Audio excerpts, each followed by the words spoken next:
The old house stood on a hill overlooking the town of Oakhaven, a silhouette against the bruised twilight sky.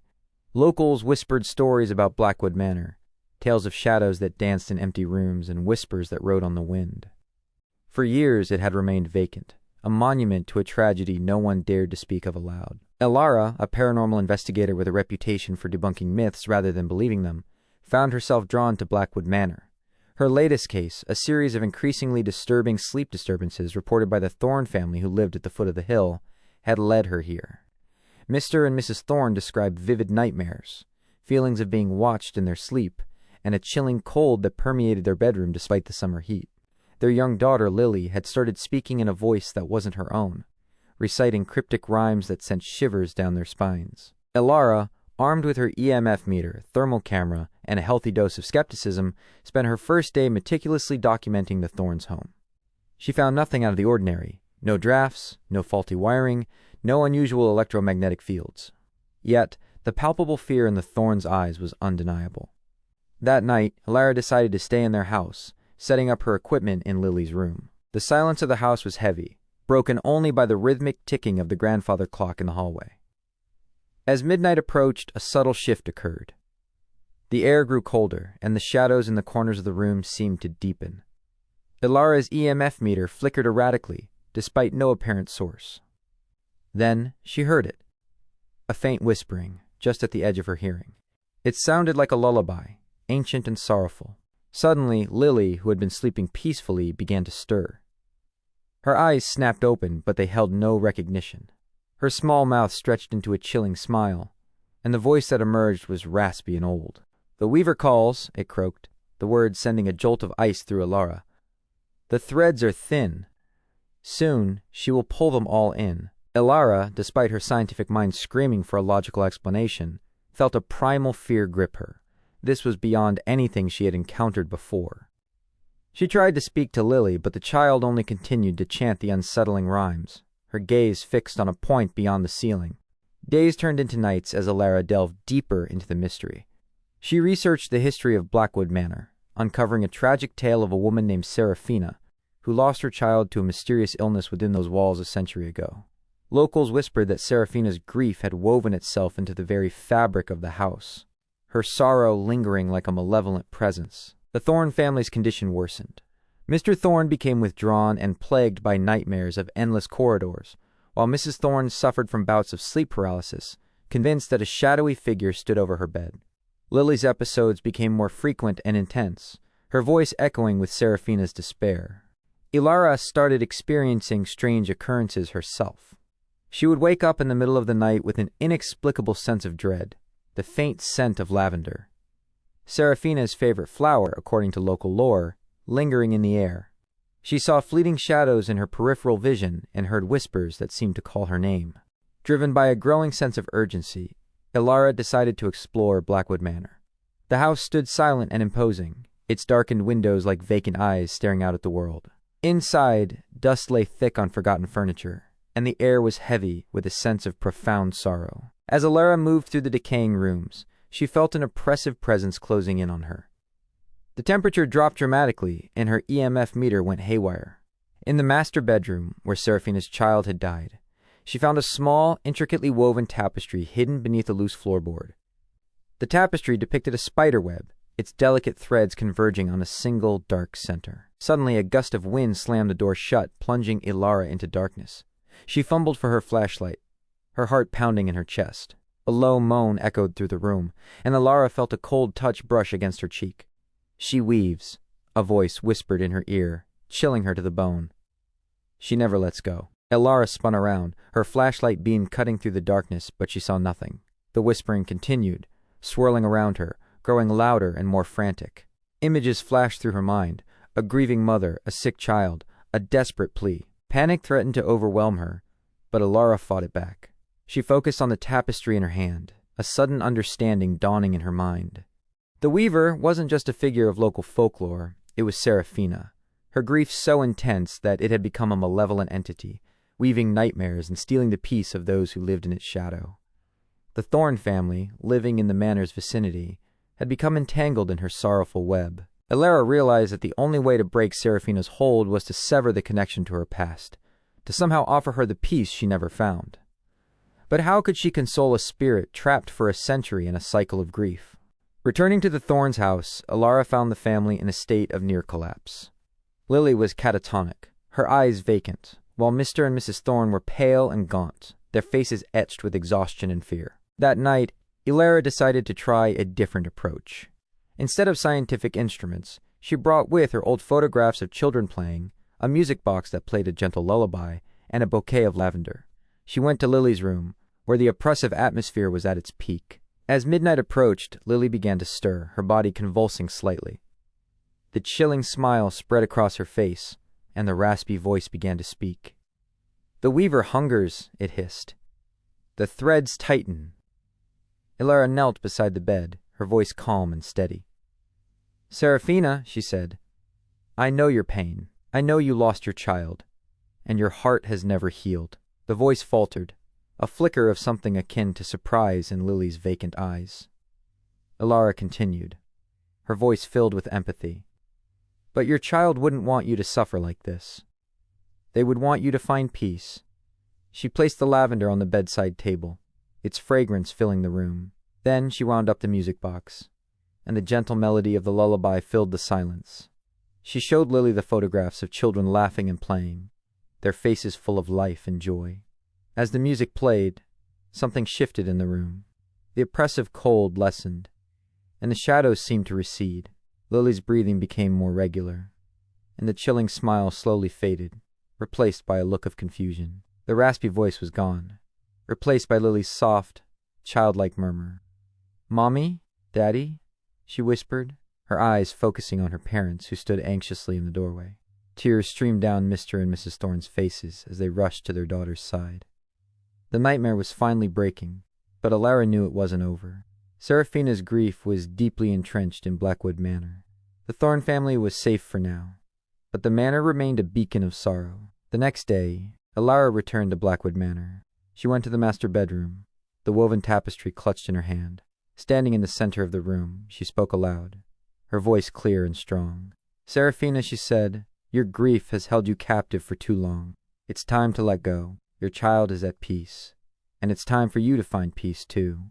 She carefully placed the tapestry on the floor and lit a small fire, watching as the delicate threads began to burn. As the flames consumed the weaving, a sense of lightness filled the room. The oppressive atmosphere lifted, and a gentle warmth spread through the cold stone walls. A soft breeze rustled through the broken windows, carrying with it the faint scent of lavender. This time it didn't feel sorrowful, but peaceful. Elara felt a presence beside her, a gentle warmth that enveloped her for a moment before fading away. She knew, with a certainty that defied logic, that Seraphina had finally found her rest. Returning to the Thorns' house, Elara found a home transformed. Laughter echoed through the rooms, and the air was filled with a sense of normalcy that had been absent for weeks. Lily was back to her cheerful self, with no memory of the chilling voice or the unsettling rhymes. Mr. and Mrs. Thorn looked rested and relieved, the shadows under their eyes gone. "We can't thank you enough, Elara," Mrs. Thorn said, her voice filled with gratitude. "It's like a miracle." Elara smiled. "Sometimes," she said, "the greatest mysteries aren't solved with science, but with understanding and compassion." As Elara packed her equipment, she paused, a thoughtful expression on her face. She had come to Oakhaven as a skeptic, seeking logical explanations, but she was leaving with a profound understanding of the power of grief and the possibility of finding peace, even in the darkest of places.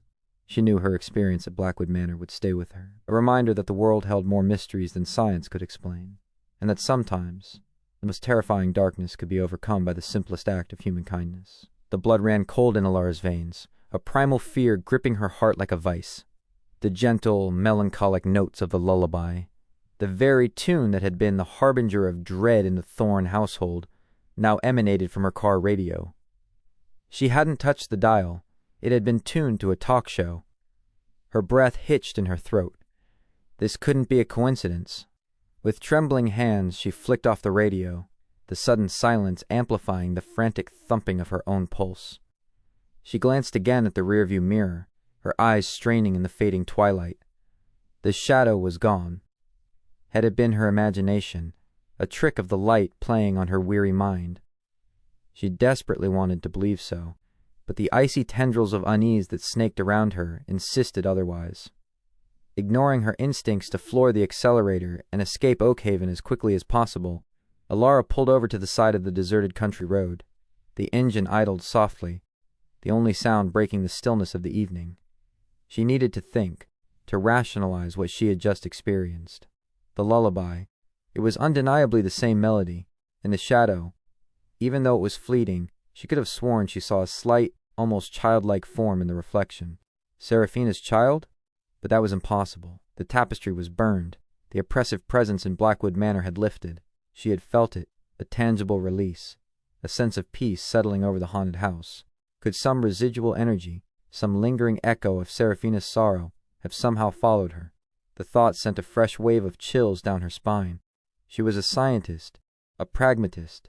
Ghosts and spirits weren't supposed to hitch rides in cars. Taking a deep breath, Elara reached for her equipment bag on the passenger seat. She pulled out her EMF meter, its digital display dark. She switched it on, the device immediately buzzing to life, the readings spiking erratically. This was not normal. The surrounding environment should have registered minimal electromagnetic activity out here in the countryside. Her thermal camera also painted a disturbing picture. While the outside temperature was a mild evening warmth, the area in her back seat registered a significantly colder temperature, an anomaly that defied explanation. Fear warred with her scientific curiosity. Logic told her to run, to put as much distance as possible between herself and whatever was happening. But a sense of responsibility, a need to understand, kept her rooted to the spot. The Thorne family was safe, but what if this entity, this lingering sorrow, was now attached to her? She couldn't risk it following her back to her own life, potentially harming others. With a newfound resolve, Elara started the car again, but instead of driving away from Oakhaven, she made a U-turn. Blackwood Manor loomed in the distance, a dark silhouette against the darkening sky, no longer radiating the same oppressive dread she had felt before, but still holding an air of profound mystery. As she drove back towards the manor, the EMF meter continued its erratic dance, and the cold spot in her backseat persisted. The lullaby didn't return, but the silence felt heavy, pregnant with an unseen presence. Arriving back at the foot of the hill leading to Blackwood Manor, Elara parked the car and stepped out. The air was still, the only sound the chirping of crickets. She felt a subtle pull, a silent invitation to return to the house. Hesitantly she began to walk up the winding driveway, her flashlight beam cutting through the growing darkness. The manor stood silent and unlit, its windows like vacant eyes staring into the night. Inside, the atmosphere was different from her previous visit. The heavy sorrow was gone, replaced by a strange sense of emptiness, as if a vital part of the house had been extinguished. Dust motes danced in the beam of her flashlight as she moved through the silent rooms. She returned to the master bedroom, where she had burned the tapestry. The air here was still and cold, the lingering scent of lavender faint but present. She knelt down at the spot where the fire had been, the ashes cold and lifeless. Suddenly, a faint whisper brushed against her ear, so soft that she almost dismissed it as the wind. But it was there, a child's voice, laced with a profound sadness. "Lost," it whispered. "Alone." Elara froze, her heart pounding in her chest. This wasn't the raspy, malevolent voice of Seraphina. This was different, fragile, filled with a heartbreaking loneliness. Are you Seraphina's child?" Elara asked, her voice barely above a whisper. Silence hung in the air for a moment, then the faint whisper returned. Looking, waiting, a wave of understanding washed over Elara. Seraphina's intense grief had created a powerful psychic imprint, a residual energy that had manifested as the malevolent weaver. But perhaps the child's spirit had remained trapped here as well, lost and alone in the echoes of its mother's sorrow. The burning of the tapestry had likely freed Seraphina, allowing her to finally find peace. But what about her child? Had the child's spirit remained tethered to the manor, still searching for its mother? Elara felt a surge of empathy for this lost soul. It had been trapped here for a century, surrounded by sorrow, never knowing peace. She couldn't leave it like this. Over the next few hours, Elara explored the manor, her flashlight beam illuminating the dusty corners and forgotten relics of the past. She spoke softly, her voice filled with compassion, trying to connect with the child's spirit. "It's all right," she would say. "Your mother is at peace now. You don't have to be alone anymore." She found a collection of old children's toys in a dusty nursery. A worn wooden rocking horse, a set of alphabet blocks, a porcelain doll with a cracked face. As she touched these objects, she felt faint emotional imprints, a sense of playfulness, then a growing sadness, and finally, an overwhelming feeling of abandonment. As dawn approached, casting a pale light through the grimy windows, Elara felt a subtle shift in the atmosphere. The coldness in the air lessened, and the feeling of loneliness seemed to dissipate slightly. She sat in the nursery, the porcelain doll resting in her lap, and began to sing a soft lullaby, a tune her own mother used to sing to her. As she sang, she felt a gentle presence beside her, a feeling of quiet comfort. The faint whisper returned, this time tinged with a sense of peace. Not alone. Elara knew, with a certainty that warmed her heart, that the child's spirit had finally found solace. Perhaps, in the shared melody of a lullaby, it had found a connection, a sense of not being forgotten. Exhausted but filled with a quiet sense of fulfillment, Elara left Blackwood Manor as the sun began to rise. The EMF meter in her car remained silent, and the cold spot in the back seat was gone. The haunting lullaby did not return. She drove away from Oakhaven, this time with a sense of closure. She had come seeking answers to a disturbing mystery and had found something far more profound: the enduring power of compassion and the possibility of healing even the deepest wounds of the past. However, as she merged onto the main highway, a news report on the radio caught her attention. A local historian, researching the Blackwood Manor tragedy, had discovered a previously unknown detail. Seraphina had not lost just one child, but twins. One had succumbed to the illness, but the fate of the other had remained a mystery, with no record of its death or disappearance. Elara's blood ran cold once again. Twins. She had only sensed one child's presence. What had happened to the other twin? And was its story still waiting to be told within the silent walls of Blackwood Manor? A chilling realization dawned upon her. Perhaps the weaver's threads hadn't been completely severed after all. Perhaps a new, even more profound mystery lay hidden within the shadows of the old house on the hill. The antique music box felt heavy and cold in Elara's hand, its ornate carvings hinting at a history shrouded in secrets. The moment she lifted the lid, the hauntingly familiar lullaby drifted out, each note a chilling echo of her time in Oakhaven.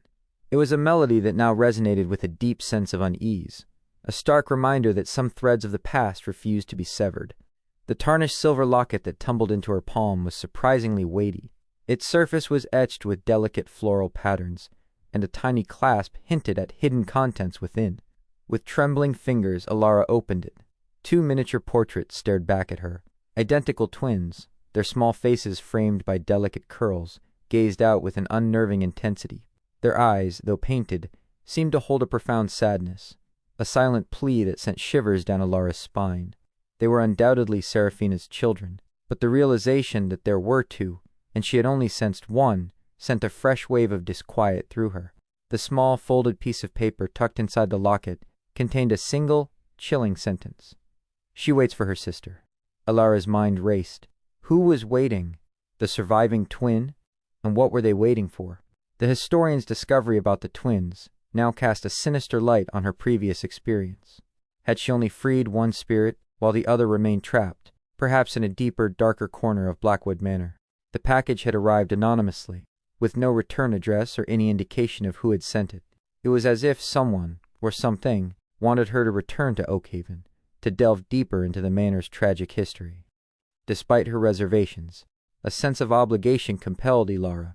The image of the 2 children in the locket, their painted eyes filled with an eternal sorrow, tugged at her conscience. She couldn't ignore the possibility that another soul was still trapped, waiting for a resolution she hadn't been able to provide. Within days, Elara found herself back in Oakhaven. The town seemed to hold its breath as she drove through, the familiar houses and shops now imbued with a sense of foreboding. Blackwood Manor loomed on the hill, its silhouette against the overcast sky seeming more ominous than before. This time, Elara approached the manor with a different mindset. She wasn't just investigating a haunting. She was on a search for a lost child, a twin whose fate remained unknown. She brought with her not only her scientific equipment, but also a collection of antique children's books, hoping to create a connection, a sense of comfort for the trapped spirit. Stepping inside Blackwood Manor felt like entering a forgotten tomb. The air was heavy, colder than before, and a palpable sense of unease permeated every room. The silence was oppressive, broken only by the creaking of the old house settling. Elara began her search in the nursery, the room where she had felt the presence of Seraphina's other child. This time, the atmosphere was different. There was a distinct feeling of watchfulness, as if unseen eyes were following her every move. Her EMF meter flickered intermittently, and the thermal camera picked up cold spots that shifted and moved erratically. Days turned into nights, as Elara meticulously explored every corner of the manor. She read aloud from the old children's books, her voice echoing through the silent rooms, hoping to reach the lost twin. She left out the antique toys, arranging them as if waiting for someone to play with them. In the master bedroom, where Seraphina had grieved, Elara found a hidden compartment behind a loose panel in the wall. Inside, there was a collection of letters, tied with a faded ribbon. They were Seraphina's, written after the death of her first child. The letters spoke of an inconsolable grief, a growing despair, and a desperate longing to be reunited with her lost child. But among the letters, Elara found something else, a small, leather-bound diary. Its pages, brittle with age, chronicled the final, tragic days of Seraphina's other twin. The diary revealed that the second child, a girl named Elara, a strange coincidence that sent a shiver down her spine, had not died of the same illness as her brother. Instead, she had become withdrawn and silent, her health slowly deteriorating in the shadow of her mother's overwhelming grief. The final entries in the diary were heartbreaking. Seraphina, consumed by her sorrow, had become convinced that her surviving daughter was somehow fading away, becoming a shadow of herself. In a desperate, misguided attempt to keep her memory alive, Seraphina had begun to weave a tapestry, incorporating strands of her daughter's hair, believing it would somehow preserve her essence. The last entry was chilling. My little Elara is almost gone, but in the threads, she will live forever. She waits for her brother, in the place where the shadows dance. The place where the shadows dance. Elara's mind flashed back to the unsettling rhymes Lily had been chanting. Where shadows play and secrets sleep. A horrifying realization began to dawn. The second twin, Elara, hadn't simply passed away. Her mother, in her grief-stricken state, had somehow woven her daughter's essence, her very spirit, into the tapestry. When Elara had burned the tapestry, she had unknowingly released one trapped soul, but perhaps inadvertently disturbed another, one more deeply bound to the fabric of the manor itself. The feeling of being watched intensified. The cold spots on the thermal camera became more defined, coalescing into a small, childlike form that flickered at the edge of her vision. The faint whisper returned, clearer now, filled with a profound longing. "Sister," it whispered. "Where is my brother?" Elara understood.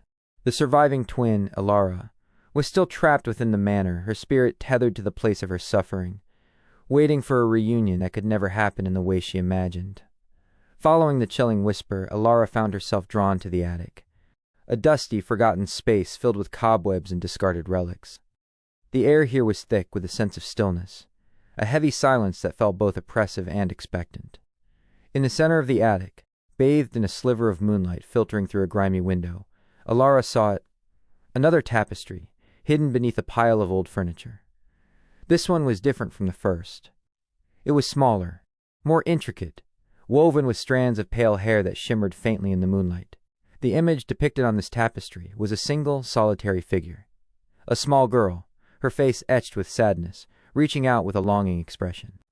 As Elara approached the tapestry, the temperature in the attic plummeted. The childlike form on her thermal camera became clearer, hovering near the woven image. The whisper returned, more insistent now, tinged with a growing desperation. "Brother, I wait." Elara knew what she had to do. Just as she had helped Seraphina find peace by releasing her connection to the past, she had to do the same for her daughter.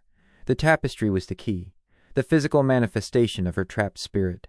But this time, simply burning the tapestry felt wrong. This wasn't a malevolent entity fueled by grief. This was a lost child, yearning for a connection that was no longer possible. Elara carefully lifted the tapestry, its delicate threads cool to the touch. She held it close, trying to project empathy, understanding, and peace towards the trapped spirit. "Little Elara," she whispered, her voice filled with compassion. "Your brother is at peace. Your mother is at peace. It's time for you to find your peace, too. You don't have to wait anymore." As she spoke, she felt a faint tremor run through the tapestry. The coldness in the attic seemed to recede slightly, replaced by a sense of quiet sorrow. Elara carried the tapestry down to the nursery, the room where the child had likely spent her final days. She laid it gently on the small, dusty bed. Then she took out the porcelain doll she had found earlier and placed it beside the woven image. She sat beside the bed and began to sing the same lullaby she had sung before, the melody filling the silent room. As she sang, she closed her eyes, focusing all her energy on sending feelings of love, comfort, and release towards the trapped spirit. The air in the room grew still, almost expectant. Elara continued to sing, her voice soft and soothing.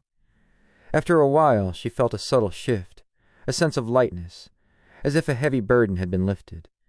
When she opened her eyes, the small form on her thermal camera was gone. The feeling of watchfulness had vanished, replaced by a profound sense of peace. The whisper did not return.